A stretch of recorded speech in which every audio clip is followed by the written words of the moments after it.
Well, good afternoon, everyone. It's certainly a little bit drier here in Ontario County than it was this time yesterday, but we are still experiencing the effects of a 100-year flooding event.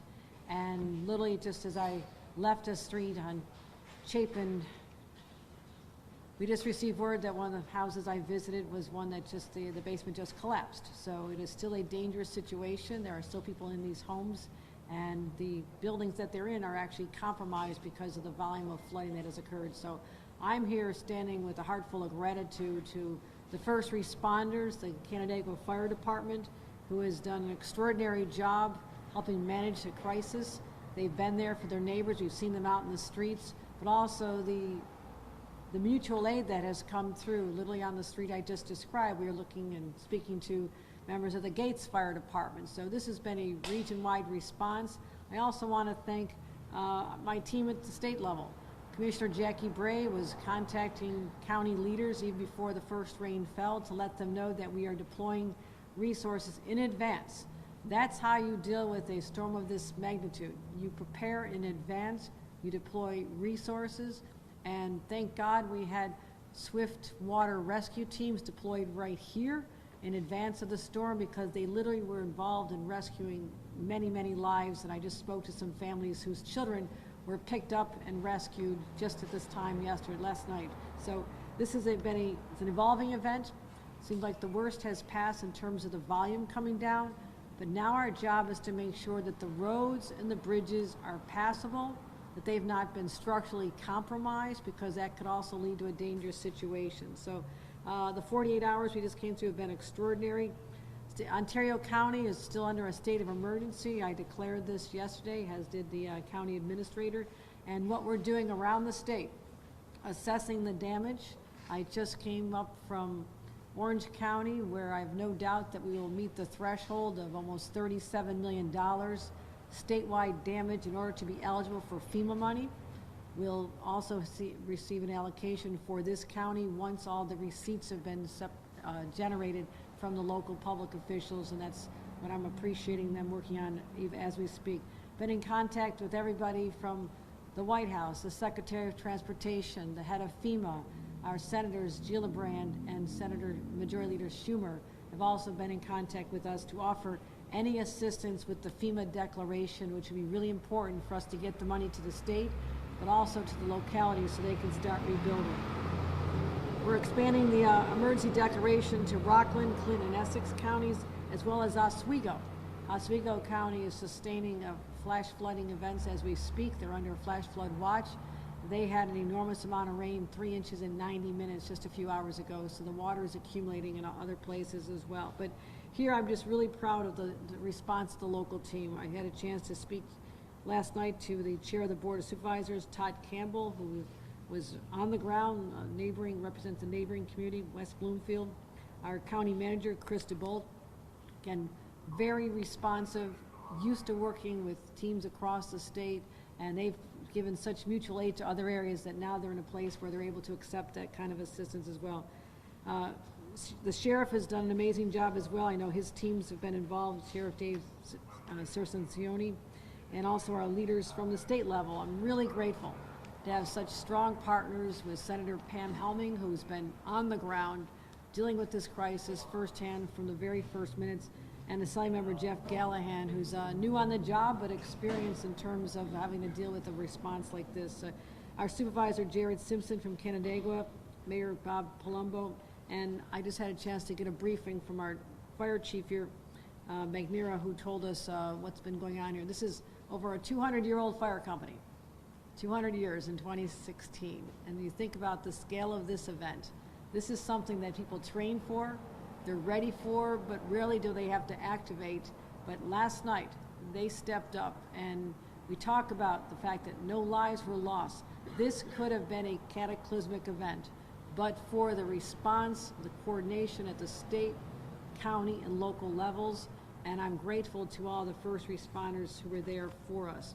Let's get down to some specifics. As I mentioned, I was in Chapin Street, and we had our state teams evacuate 13 people, 5 pets, including a family with 2 children and a dog named Luca. They're unable to evacuate their home. I went to another home on Chapin. The parents described what it was like when the first responders arrived at their home, literally picked up their children, carried them out into the water that was almost up to their waists. And the fear that they spoke of, but the relief when they saw these individuals come there and be able to literally give them a lifeline and take them out of harm's way to safety. So that is what has been going on the ground. We're no longer seeing flooding, but again, the basements have been compromised. We have to make sure that people on the higher floors are aware that there could be a collapse situation, which is what we just heard about on Chapin, to recall that came in moments ago here. Again, some of the roads and bridges are currently closed. West Gibbston in the city of Canandaigua, you can see additional route closures as our continued cleanup efforts are underway.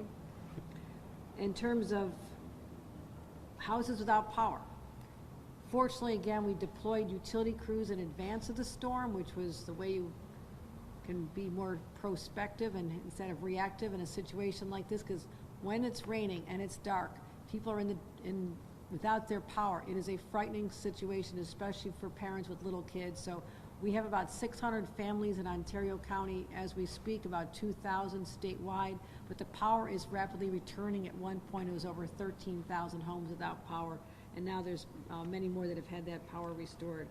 Our Office of Parks and Recreation, as well as State Police Fire Now, literally went door to door last night, and they went to over 120 homes, moving 13 people and 5 pets to safety, as I mentioned before. So the Emergency Operations Center, you had a briefing earlier today, they've been activated.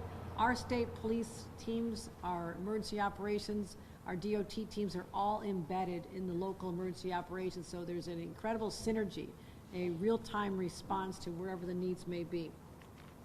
Still experiencing, again, issues around the rest of the state. We'll continue to give live updates and updates to the rest of the states, but again, if you're living in these flash flood watch areas, Oswego County in particular, please do not go out in your vehicles. This is the #1 cause of death of people during high flooding events, flash flooding events. It is not what's happening in your home, it's what's happening when you think that your vehicle and you can make your way through the water on a street, and all of a sudden it turns from a roadway with some puddles on it to a raging river. That's how we lose the lives of individuals. We want to make sure people are smart, that they do not go out in those circumstances and heed all the warnings. So obviously you can hear the emergency crews here. Everybody's still working hard, but happy to take any questions. Governor, can you elaborate on what the process is like to apply for FEMA aid, and currently how much state aid is being allocated to, like, Ontario County, for example, and do the people at all benefit from that if their private property was damaged? This is the challenge, and I just spoke to some homeowners who did not have flood insurance in their homes. I talked to a landlord who was sitting there with his tenants, and so they're going to be looking for any kind of assistance they can get. Red Cross is there to help individuals as well. They're helping individuals. We have some of our emergency crews literally helping them suck the water out of the basements. I saw them bringing the pumps out, so there is that work that's been going on. But it is very frustrating for homeowners. They have to deal with their own insurance companies. But as far as any compromised infrastructure or work that's needed to do repairs for public, whether a school has been damaged or a city hall, a town hall, then the communities, and we're working closely with the county administrator, they literally tally up how much the costs are. They have to hit a certain threshold. When that threshold is hit statewide, we can, based on a formula and the damage receipts submitted, return money to the localities. So we'll be there. They know how to do this. That process has already started yesterday and in earnest today to start doing the assessment, as well as quantifying the dollars that are going to be required to restore this community back to normal. Do we know how close we are to that threshold? Well, I have no doubt we'll hit it for the state. It is $37 million for the state. That's why I've been in contact with FEMA to tell them, get ready. My disaster declaration, my emergency request is going to be in as soon as we hit that number. So that's what's going on right now in this county. The assessments of the damage, the dollars needed to restore. We'll calculate that. A number of counties, as I mentioned, Rockland County, Clinton, Essex, Oswego, in addition to Ontario and Orange County, are all the counties that are under emergency order right now, emergency declaration. Governor, I was going to ask you probably answered the question, but at what point will your office be talking to the White House about getting some aid down to New York State for this rainstorm? Already did. One of our first calls we received was from the White House. I literally just hung up with the mayor, Secretary Pete Buttigieg, who is the Secretary of Transportation, who has infrastructure dollars for us is available. I spoke to Majority Leader Schumer, who also said that he can help deliver infrastructure money. For example, if there's sewer lines that have been compromised or culverts, roads and bridges that need to be repaired before people can travel on them safely again. So those conversations already started yesterday, and they're asking us to do as quickly as we can a damage assessment to submit to them. So I feel very confident about the cooperation from Washington. And as crews are out assessing roads and everything like that, what would be the state's role in terms of helping with improvements or rebuilding for infrastructure? No, we have a responsibility to make sure that all the roads, the bridges, the culverts, the waterways are safe for travel. We have to make sure before we open up a road that we have had our bridge inspections, our engineers who've been working through the night and are out there as we speak, making sure that every bit of infrastructure is safe before we allow the general public and the motorists to be back on there again. Governor, I know it's early and this was, basically a once in a 100-year storm, but we're seeing a lot more flooding happen more frequently. Do you feel like in the future down the road, once we figure out the mass of this damage, should the state start investing more in infrastructure and flooding infrastructure specifically to avoid this from happening again? We absolutely already started that process. We had a $4.2 billion bond act last year that was passed by the voters. That is also for climate resiliency. That means building up our infrastructure and making sure that we bulk up, because as we've described, just what we've seen over the last 9 months, here we are in the Finger Lakes region. What we saw in places like Buffalo just a few months ago was the most amount of snow accumulated in the state of New York in a 24-hour period in history. So the skies opened up, the snow was falling, then we had the air quality compromised just a few weeks ago. People with asthma, people with breathing problems were really affected by the compromised air quality because of the fires in Quebec. That also is becoming a new normal, very unpredictable. And now the record amount of rainfall. It is extraordinary, but sadly, because of mankind's assault on Mother Nature that's been going on for generations, I feel like it's payback time. Mother Nature is taking revenge back on all of us. And if that's not a wake-up call to all of us in what we do in our daily lives, our businesses, our governments, our country, and this planet, this is the message that's being delivered loud and clear, that we have to do so much more to just try to take back our planet and make sure it's safe for our children and our grandchildren. So absolutely, an event like this gives us an opportunity to sound the alarm, the fire alarm, that this is a situation that if we don't attend to seriously with support, resources, and changes in our behavior, then what kind of planet are we going to be leaving for our children and our grandchildren? That's the question we all have to answer. Time for one more.